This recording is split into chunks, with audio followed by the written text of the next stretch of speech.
بد کلامی پر فخر کرنا ایک اہم آنا رویہ ہے جو نہ صرف فرد کی عقل کی کمی کو ظاہر کرتا ہے بلکہ معاشرتی تعلقات کو بھی حضرت امام علیہ السلام کا یہ قول ہمیں یہ سکھاتا ہے کہ بد کلامی کی عادت انسان کو اپنی ذات کے حوالے سے کتنا استغنائی اور بے خبر بنا سکتی ہے۔ بد کلامی جو دوسروں کے دلوں کو دکھاتی ہے دراصل انسان کی اپنی شخصیت کو بھی مجروح کرتی ہے۔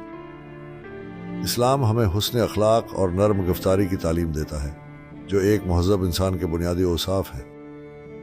ایک مہذب انسان اپنی زبان سے دوسروں کو راحت دیتا ہے نہ کہ تکلیف، اور یہی اس کی شخصیت کی عکاسی کرتا ہے۔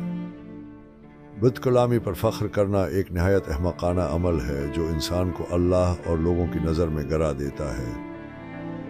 ہمیں اپنی زبان کو قابو میں رکھنا چاہیے اور خوش اخلاقی کو اپنانا چاہیے تاکہ ہم بد کلامی جیسے برے عمل سے بچ سکیں۔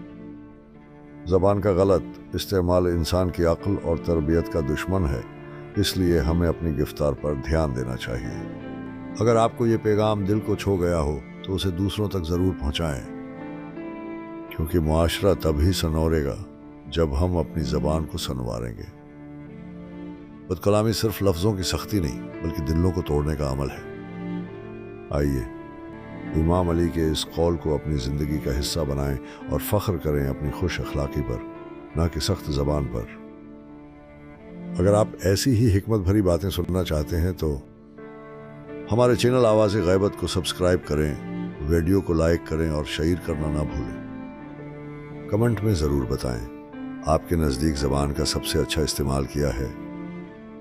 ملتے ہیں اگلی ویڈیو میں ایک اور نور معرفت کے ساتھ۔ السلام علیکم ورحمۃ اللہ وبرکاتہ۔